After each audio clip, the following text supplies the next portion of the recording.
Special করেসপন্ডেন্সে আন্তর্জাতিক বিভিন্ন বিষয়ের সাথে স্বদেশীয় ভাবনায় মিশ্র প্রতিক্রিয়ায় তৈরি প্রতিবেদনে আমি রথীন সেনগুপ্ত।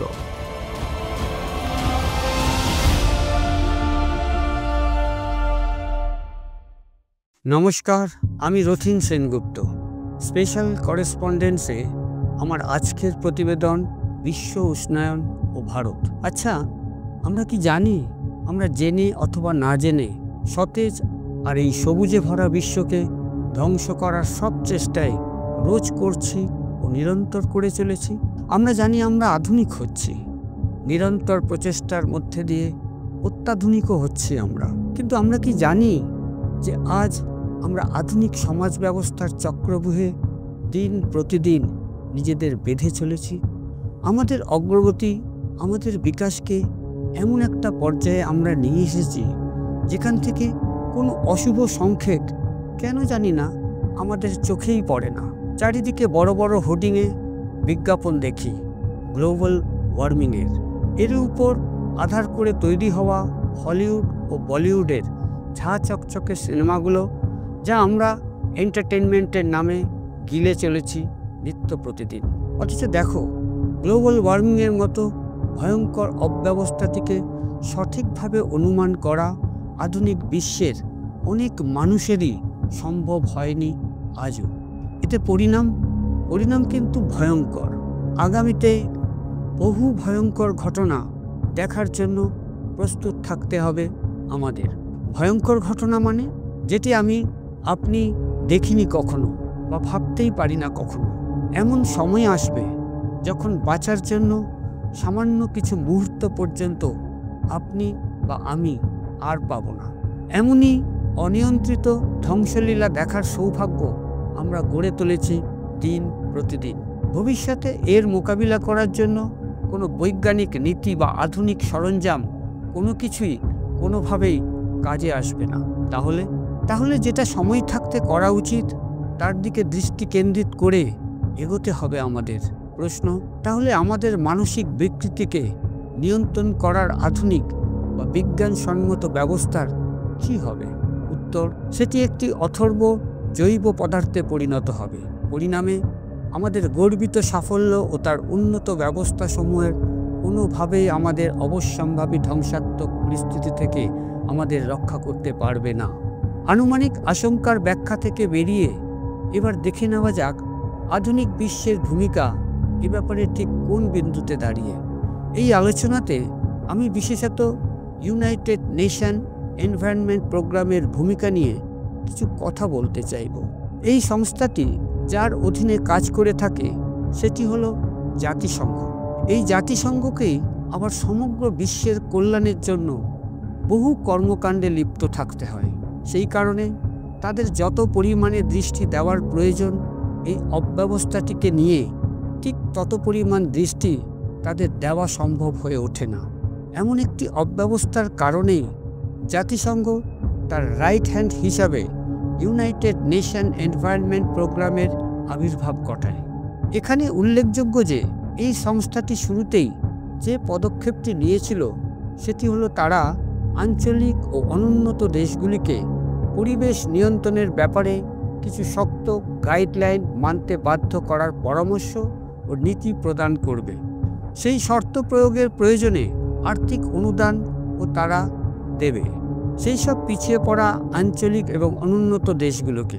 এর মধ্যে আবার এই সংস্থার অধীনে post conflict and disaster management branch নামে একটি সংস্থা তৈরি হয়।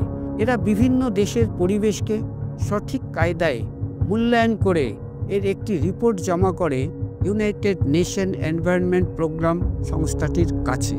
সারা বিশ্বজুড়ে পরিবেশ দূষণের মাত্রা অকল্পনীয়ভাবে বেড়ে যাওয়াতে কিছুদিনের মধ্যে অন্যদিকে আবার গ্লোবাল প্রোগ্রাম অফ অ্যাকশন নামে আরও একটি সংস্থা তৈরি করা হয়, যার কাজ হলো ভূমিভিত্তিক কার্যসমূহ থেকে সামুদ্রিক পরিবেশকে রক্ষা করা।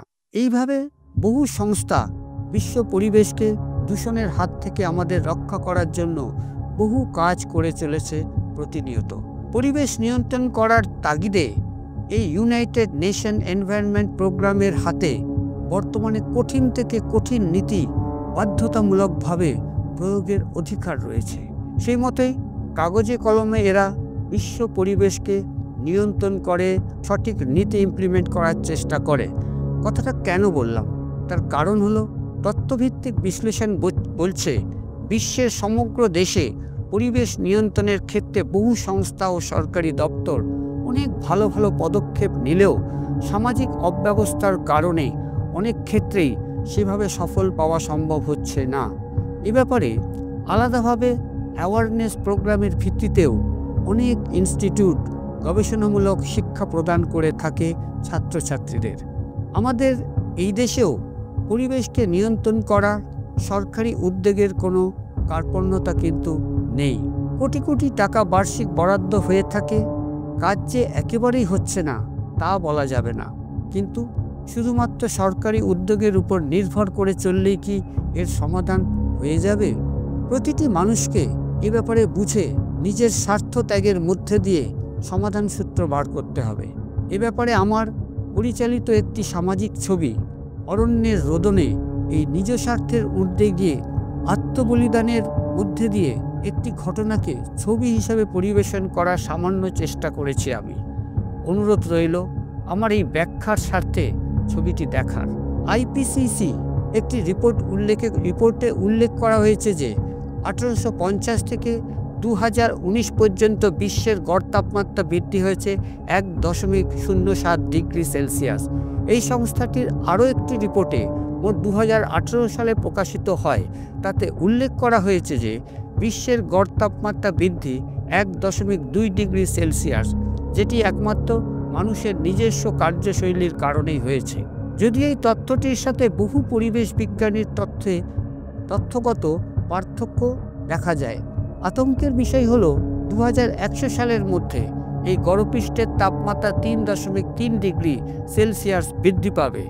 বহু জলবায়ু বিজ্ঞানী মনে করেন এইভাবে গড় তাপমাত্রা 2 হারে বাড়লে প্রচণ্ড ভয়ঙ্কর প্রভাব সমাজ এবং অর্থনৈতিক পরিকাঠামোতে পড়বে। তার ফলে বহু উদ্ভিদ ও প্রাণীর অবলুপ্ত হবে। আরও একটি ভয়ঙ্কর রিপোর্টে, যেটা কিনা সম্প্রতি ARG এর প্রতিবেদনে বলা হয়েছে, সেটা হলো এইভাবে গড় উষ্ণতা বাড়তে থাকলে আগামী কয়েক বছরের মধ্যেই সমুদ্রপৃষ্ঠের উচ্চতা 24.8 থেকে 39.8 পর্যন্ত বেড়ে যাবে।